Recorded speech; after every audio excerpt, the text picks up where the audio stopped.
বাংলাদেশের রাজনীতি এখন এক অনিশ্চিত সময়ের মধ্য দিয়ে যাচ্ছে। নির্বাচন কমিশন ইতোমধ্যেই ঘোষণা দিয়েছে যে ডিসেম্বরে জাতীয় নির্বাচন আয়োজনের পরিকল্পনা চলছে এবং তারা এই লক্ষ্যে কাজ করে যাচ্ছে। কিন্তু প্রশ্ন হচ্ছে, এই নির্বাচন কতটা বাস্তবসম্মত এবং এটি কি দেশের বর্তমান রাজনৈতিক ও অর্থনৈতিক সংকটের সমাধান করতে পারবে?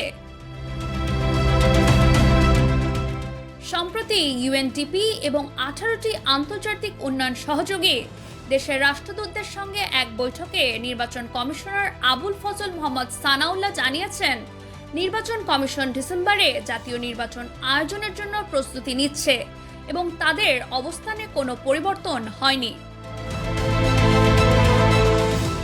এটি স্পষ্ট যে নির্বাচন আয়োজনের জন্য প্রশাসনিক প্রস্তুতি নেওয়া হচ্ছে, কিন্তু প্রশ্ন হচ্ছে রাজনৈতিক দলগুলো এবং সাধারণ জনগণ কতটা প্রস্তুত। বিএনপি মহাসচিব মির্জা ফখরুল ইসলাম আলমগীর সম্প্রতি নোবেল বিজয়ী ডক্টর মোহাম্মদ ইউনূসের সঙ্গে এক বৈঠক করেছেন, যেখানে তারা অন্তর্বর্তীকালীন সরকারের অধীনে নির্বাচন আয়োজনের গুরুত্ব তুলে ধরেন। অন্যদিকে সাবেক ক্ষমতাচ্যুত দল আওয়ামী লীগ বারবার বলে আসছে যে সংবিধান অনুযায়ী বর্তমান সরকারের অধীনেই নির্বাচন হবে। অন্যদিকে জামাত ইসলামী দল হিসেবে কতটা পাকা এই নিয়েও প্রশ্ন আছে অনেকের। এই অবস্থায় একটি গ্রহণযোগ্য নির্বাচন আয়োজন করা কতটা সম্ভব হবে সেটি একটি গুরুত্বপূর্ণ প্রশ্ন। এদিকে মুদ্রাস্ফীতি, ডলার সংকট, বৈদেশিক ঋণের বোঝা এবং বিনিয়োগের অনিশ্চয়তা দেশের অর্থনীতিকে কঠিন পরিস্থিতির দিকে ঠেলে দিচ্ছে।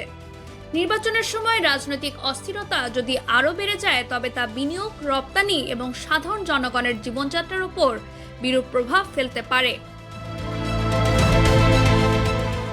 বিশেষজ্ঞরা মনে করছেন, একটি গ্রহণযোগ্য ও শান্তিপূর্ণ নির্বাচন দেশের রাজনৈতিক স্থিতিশীলতা নিশ্চিত করতে পারে, যা বিনিয়োগ আকর্ষণ করতে পারে এবং অর্থনৈতিক উন্নয়ন ত্বরান্বিত করতে সহায়ক হবে।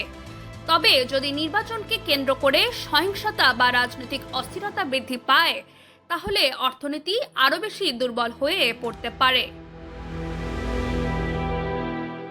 Naushin Tasnim Rahman, Dhaka West news.